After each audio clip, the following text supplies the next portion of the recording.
So I think the future is up to the innovators on how they actually craft roadmaps versus starting points. I think one of the takeaways is start, go, get going, right? Your competition's not waiting. Technology is transforming how we think, how we lead, and how we win. From InterVision, this is Status Go, the show helping IT leaders move beyond the status quo, master their craft, and propel their IT vision. Welcome to Status Go. This episode marks a couple of milestones for us here at Status Go. It is the first episode of our fourth year. Thank you to all of you who listen and help us make that happen. It's also the first episode of 2022. That seems incredible. As you know, Status Go is dedicated to helping you break out of the status quo and excel in your career as a technology leader. If 2020 and 2021 have taught us nothing else, they have taught us that handling change is a significant part of the role of a leader, especially in the technology space. As we all step into 2022, we will once again be faced with change. How we embrace that change will determine a lot about our success in the new year. We need to embrace change ourselves, and we need to help our teams embrace change. It is my distinct honor to introduce you to our guest for this episode. Jonathan Lerner is the CEO and president of InterVision. Jonathan took the helm of our organization just a couple of short months ago. For him, embracing change is at center stage, not only for himself personally, but also for the InterVision organization. Welcome to the show, Jonathan, and welcome to InterVision. Thank you, Jeff, and congratulations on 4 years of your podcast. That's quite a milestone. I also want to congratulate you on your second Amplify book. Oh, thank you. I saw some reviews on Amazon, and I just downloaded the book to my Kindle. I still have an old Kindle, so I can't wait to read it on Amplify Your Job Search and the strategies for finding your dream job, because I think I found mine. So well, good. That's awesome. That's awesome. Yeah. I can't wait to hear your thoughts on the book when you've had a chance to read it. Maybe that'll be your holiday reading over the next couple of weeks. Yeah, for sure. Yeah. Well, Jonathan, to kind of kick things off today, I'd love for you to introduce yourself to our listeners. I know you've been going around the various offices of InterVision, introducing yourself to the employees, helping them get to know you a bit. Would love for our audience to hear a bit about your background and what brings you to InterVision. Sure. No, it's thank you for the opportunity to kind of introduce the folks I haven't met, and equally as important to meet over the airwaves our customers and prospects too. I'm in my 70, well, it'll be 90 days by the time I speak to everybody. And, it's a great opportunity for me to work with an inspiring group of people, first of all. That's what kind of got me here. My background for the last 25 years, I've been maniacally focused around customer and customer engagement.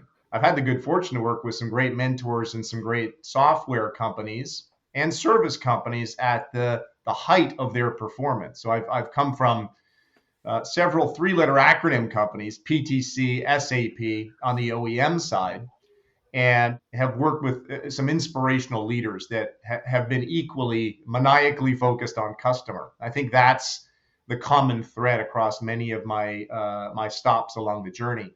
Mm-hmm. But the last stop was I was president of a company, a digital transformation company inside of a large public company called T-Tech. And we grew the company rapidly. We actually seized that opportunity around digital transformation, that big buzzword. What is it? Well, it's a passion for our people. And that was the thread that brought me here to InterVision, was first the people, incredibly smart, dedicated people that are equally focused on customer and very innovative in how we transform our customer organizations. Secondly, we've got all the strengths of a cloud-first organization. And that's a part of the pivot that I'll call it the and versus the or, our ability to drive choice with our customers. and our certifications and credibility around the leaders in the hyperscaler side of our business. We're a premier AWS partner. We're a Microsoft Gold partner. So there's some strong advantages to the suite of services that we've developed to be an orchestrator of process across great OEM partners. And I think that ultimately sums up, the journey here to InterVision is I think it's their time. It's our time. It used to be that CIOs and leaders of technology were craft with executing on strategy. And I think the opportunity today for solutions and technology leaders is much different. It's really partnering with inspirational, innovative partners like InterVision to help craft strategy. And that's a very different dynamic today. I think it's one that's often kind of passed right on by. We've evolved from being a VAR, a value-added reseller in the early days, 25 years ago, to really being an advisor around this concept of digital transformation and cloud. Yeah. So anyway, that's a lot, but I'm inspired by the people, first of all, definitely our customers, and the opportunities to help guide them. In fact, Sherpa is an operative word I heard in the first couple of days here, and that kind of sets the tale, right? It's not just a guide. It's really, there's pitfalls. You fall off a mountain, you're done. Mm-hmm. And Sherpaing is kind of that operative word of who we are and what we do. That's what kind of brought me here. I love that. And a couple of things that you said really jumped out at me. The first one being maniacally focused on the customer. That is such a fundamental piece of what we've all come to know as digital transformation, right? Is for companies to be focused first on their customers. And the other piece of that I really liked is partnering with our customers to help them craft the strategy and then execute the strategy. I think that's a shifting role for many of the IT leaders, and some of it brought about by the pandemic, some of it just companies are waking up to the fact that we all need to be digital companies as we go forward. Jonathan, as you look at this change in your own personal life, you've had to embrace this change and taking this new step in your career. How did you work through that in your own thinking process and then prepping to step into InterVision on day one? Yeah, a lot of soul searching, Jeff. I've been working up to this moment to actually take the helm of an organization. And it was just, it was a timing thing. I step into some big shoes. Aaron Stone, one of the founders, the companies that formed InterVision, did tremendous things to help bring an engineering focus, a product, a solution focus to our business. Mm-hmm. And I think what I had to wrap my mind around was this concept, and it was really encouraging, of strength to strength. The company is at that moment where scale, how do we bring best practice? How do we seize on the opportunity of our customer dynamic? How do we address the experience economy? These are all things that our customers are going through, right? And I think my background in driving meaningful interactions, not just transactions with customers, and with building those programs, employees for life, customers for life, citizens for life. We're right at that transformational time for our company. And to be able to step in and bring that experience of scaling a business to that next level of growth was so inspiring and such a great opportunity for me. And I think it was part of my time to step in. Mm-hmm. With a great team, I've been able to scale businesses like this a couple of times in my past and bring some of that best practice, some of that leadership principle, and really engage with customers in a very, very meaningful way. And you said it, right, to help craft strategy and not just execute on known gaps in product or dropping in segments of a journey. I think that's what will define our relationship with our customers going forward.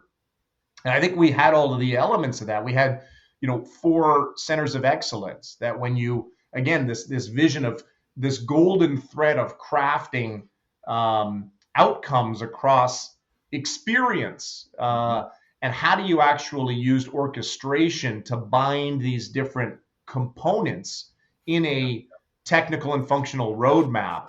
That's what I think IT leaders are wrestling with today. I think in your lead-in, I saw some of the earlier podcasts. Oftentimes leaders are struggling with their seat at the table, Mm-hmm.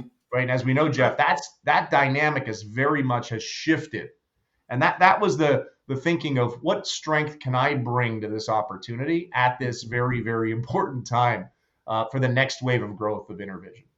Well, and I think that's great for our listeners to understand as well, because they may be in a similar situation in their own leadership journey, Yeah. whether they're stepping into a new role or their company is undergoing this change, and being able to take stock of your own strengths and how they align with the business's strengths and see where you can bring value. That's a great approach for anybody, whether they're stepping into a CEO role or they're a CIO or CTO. When you think about taking that change mentality that you bring, how do you spread that throughout the organization? How do you awaken the organization to embrace that change? Yeah. Well, that's the dynamic of, what secret sauce are you sprinkling on a very well-run organization already?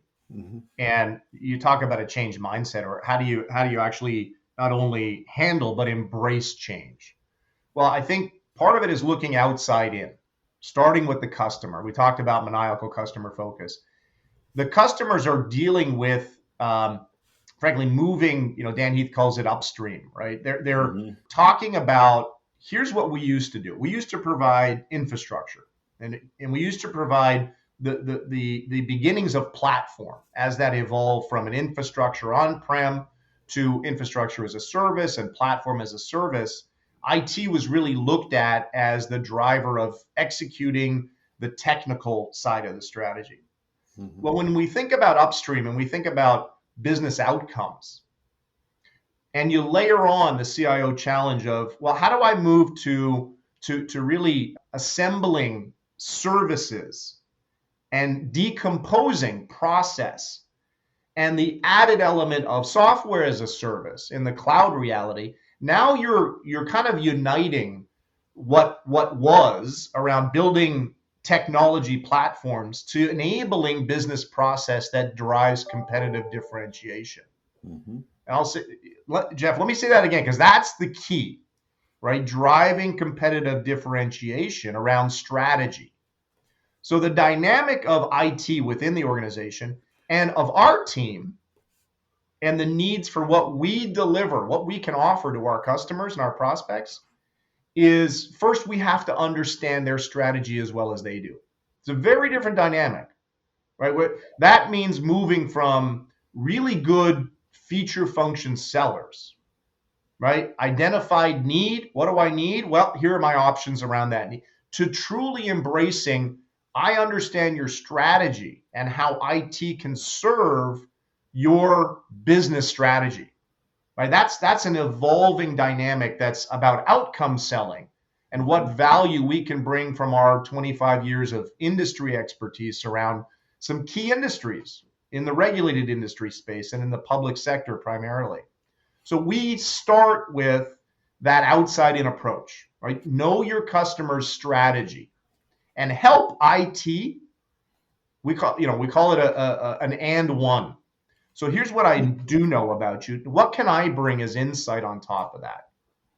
Right? If we do that, we're stimulating good conversation. We're actually, I think, we're big P in partner. We're stepping up Mm-hmm. to really help craft IT's value in the new organization at the new table of influencers and buyers. The personas that we talk about, right? Yeah.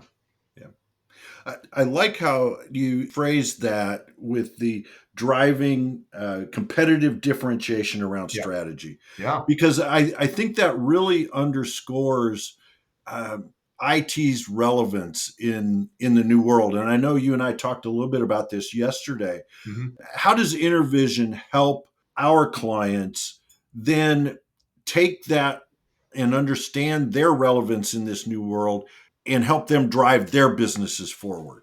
Yeah, yeah. That's kind of the key question I ask my teams every day. What specifically are you doing to bridge two things?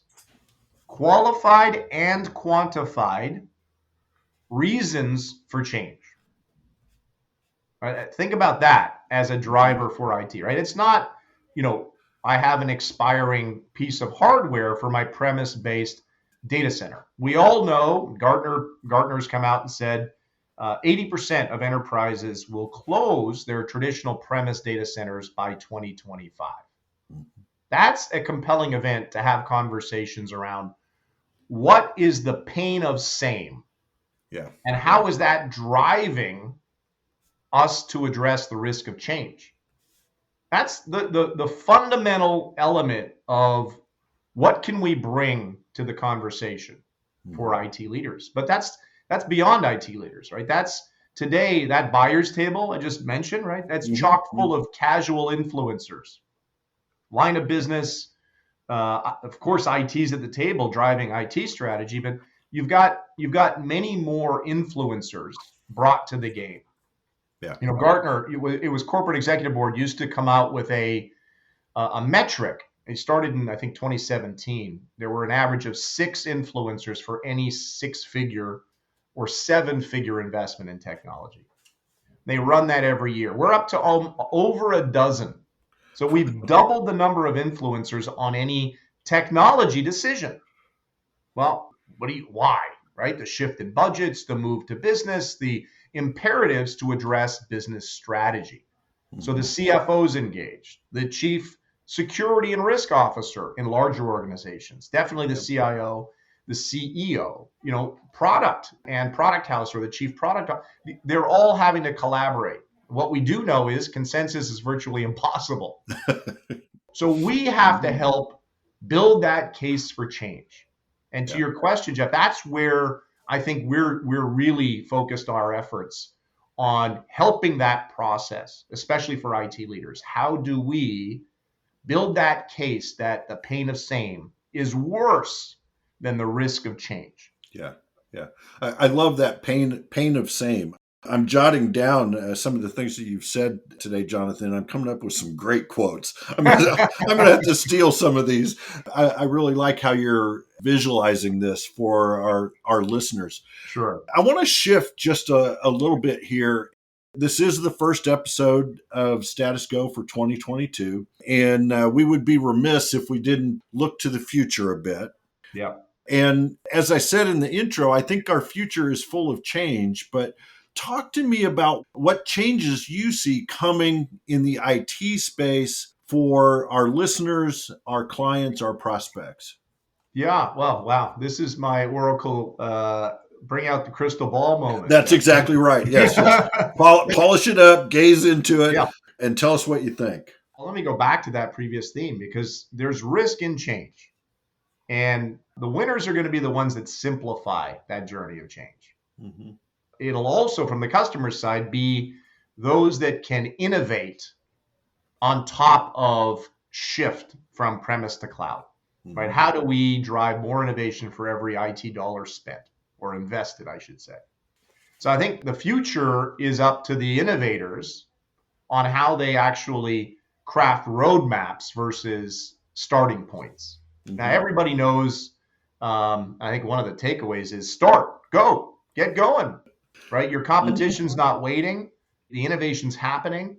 I would say you got to think about what we've done to craft how do we go to market in our COEs, right? You've got to solve for what's the cloud journey look like? How are you addressing internal and external communications and collaboration?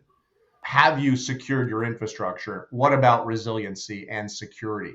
These are sort of table stakes. So the future is consistent around that.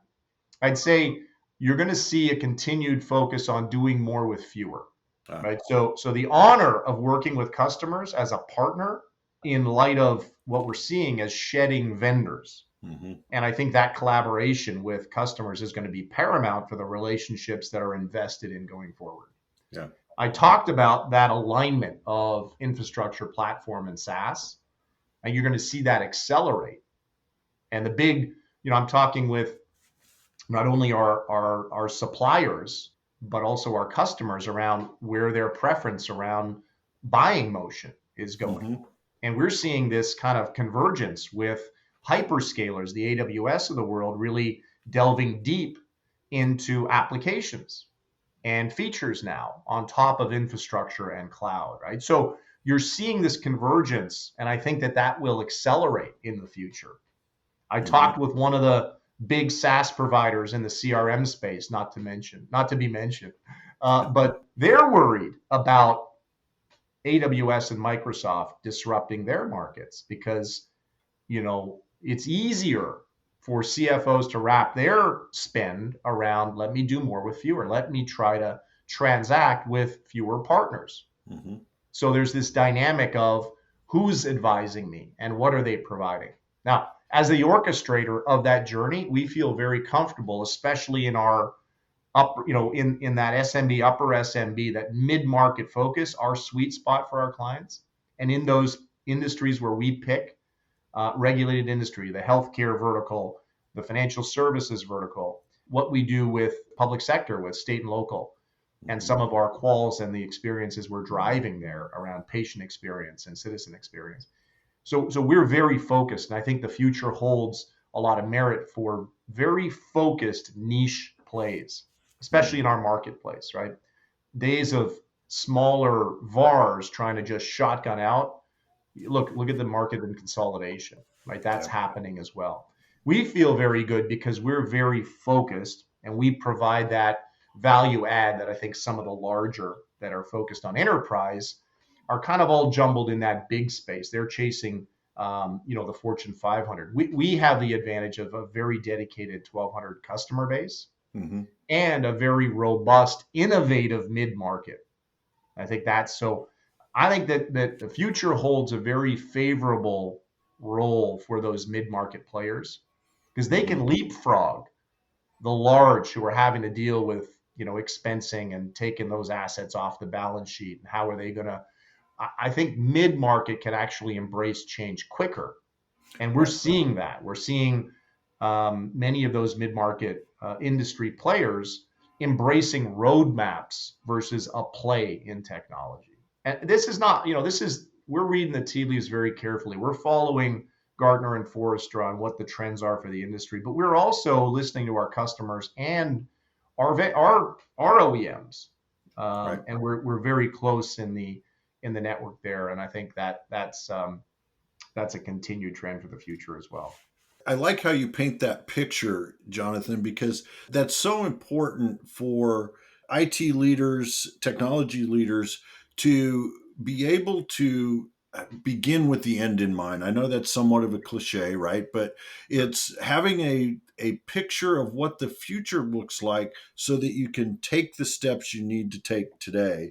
Roadmaps, as you say, versus starting points. Starting points. That's right. Yeah, Yeah, yeah, it's yeah, kind of linked together, right, Jeff? yeah, It's kind of yeah, I think we serve our customers best when we actually engage that way, and we're yeah. talking about multi-phased or multi-journey roadmaps. Um, but it's all about trust, right? You only have Yeah. so many cycles that you want to invest with partners around building strategy. Yeah. I think the future bodes well for those that engage that way. What I found interesting in this part of our conversation, and then again, referring back to our prep call yesterday, Mhm. is one of the things that we've always said is we wish our business partners, our end users, would bring us the problem, not the solution. And I think that was part of your message of that's where InterVision is too. We'd like our customers to partner with us and bring us the problem and together help them strategize around the solution. Did I understand that properly?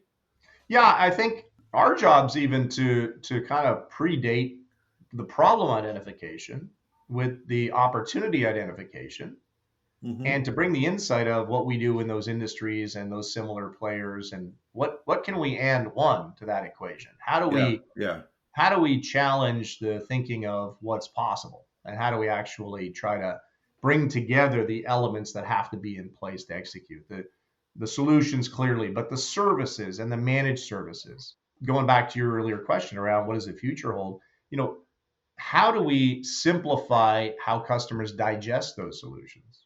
Mm-hmm. You'll see this year we're introducing technology bundles in the way that's so appealing to cloud buyers today.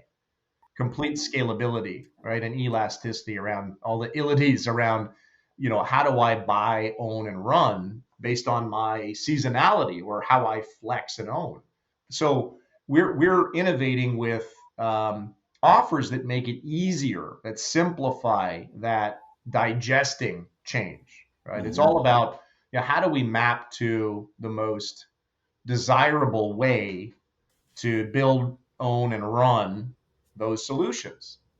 And we do it, only we are in the position to kind of craft that, again, that thread across those solutions that include the right elements of the platform, but also we bring some IP to the picture that helps that Mm-hmm. orchestration layer.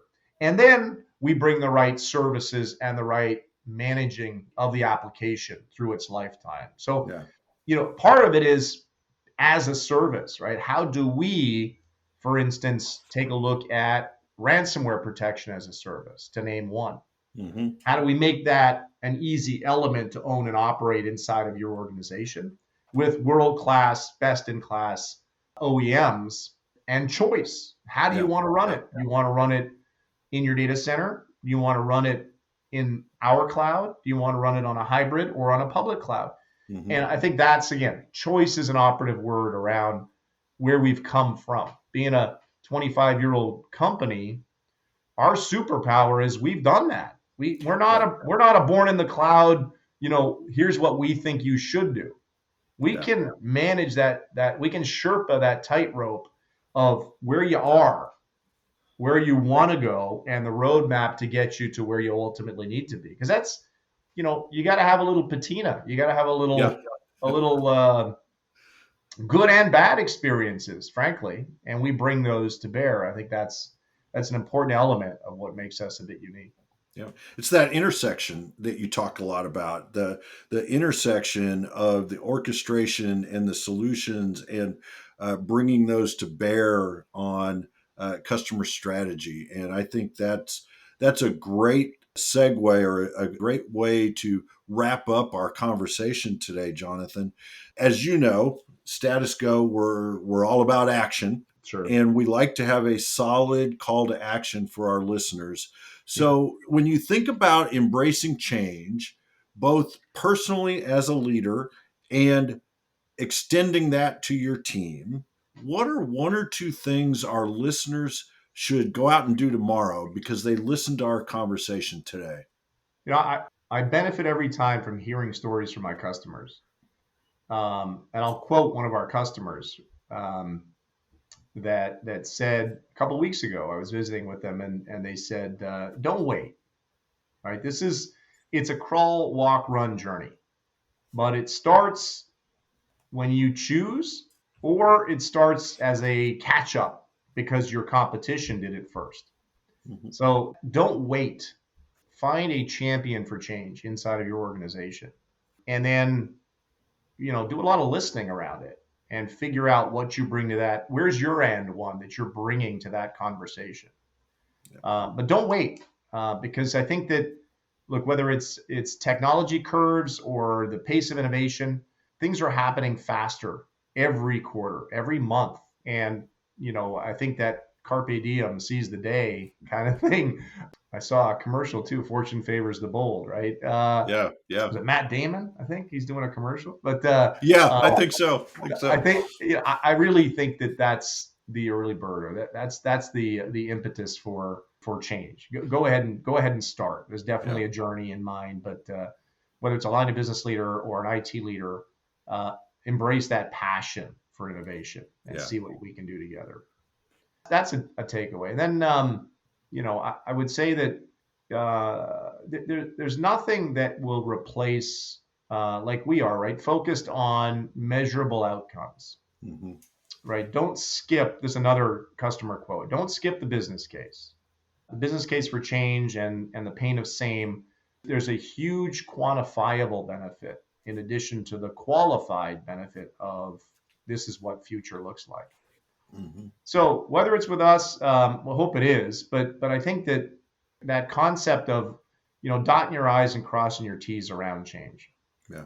Once you quantify the pain of same, the benefits for the risk, and it's up to you to choose the right partners, but the benefits of that, of addressing that pain of same, are so tremendous. They're so slap your face, like duh moment when you're looking at what's the value of trying to simplify a process or trying to accelerate innovation, or to deliver better experiences for your customers and for your employees. One thing we didn't cover is the challenge of retaining and developing talent. Yeah. It's a real battle today, and you have to inspire your people. And one of the best ways to do that is with innovation and the type of change that we're talking about, to embrace that change. Very few folks want to invest their careers on, last decade's technology, as we know. That's right. So, serving our people, addressing the realities of driving meaningful interactions, not just transactions with your people, and giving the organization a big virtual hug and just pulling them in. I think in this time of pandemics and new outbreaks, I think you got to really keep your people close. And wow, there's three right there on takeaways. I love that. Don't wait. Don't skip the business case. Yep. And keep your people close. I think those are all actionable steps our listeners can take. And maybe, as you were talking about the attracting and retaining talent, maybe we can impose on you in another few months and talk about that again on the podcast and just focus that episode. Because one of the things that I've noticed, Jonathan, as you've stepped in, is on the all company emails about so-and-so had a baby or so-and-so got promoted. You chime in on each and every one of those. And I think that is so important for a leader to show they care about their people. And I admire that step that you take, because I know how busy you have got to be. But to take that time out to do that, I think is very, very cool. One of our key partners, Jeff, Amazon, talks about authenticity in everybody, every rank and file through leadership. Clearly I bring a passion and an energy to what I do and how our team helps support coaching and leadership. But I believe strongly in engaging people authentically. I think that's, if you look at our team and you look at what part of our secret sauce is, and part of what I hear echoed. I've met 50 customers in my first 100 days. And the common theme is the talent and the commitment and the authenticity and the deep credibility our team brings. And in a service business like we are, that you make or break is your people and that engagement, interaction. So I'd be thrilled to talk about examples and highlight a few of these incredible folks and what they're doing to earn that customer trust. Well, we will definitely get on your calendar for a future conversation, Jonathan. Cool. I want to thank you for taking the time to sit down and talk with us today. I know, you're 75, 90 days in. Right. You still got to be drinking from that fire hose, and to carve out a couple of hours to chat with us, I know is incredibly valuable. So thank you so much for taking that time to talk to us. It's my honor. It's my pleasure, Jeff. Thank you. To our listeners, if you have a question or want to learn more, visit InterVision.com. The show notes will provide links and contact information. This is Jeff Tunn for Jonathan Lerner. Thank you very much for listening. You've been listening to the Status Go podcast. You can subscribe on iTunes or get more information at InterVision.com. If you'd like to contribute to the conversation, find InterVision on Facebook, LinkedIn, or Twitter. Thank you for listening. Until next time.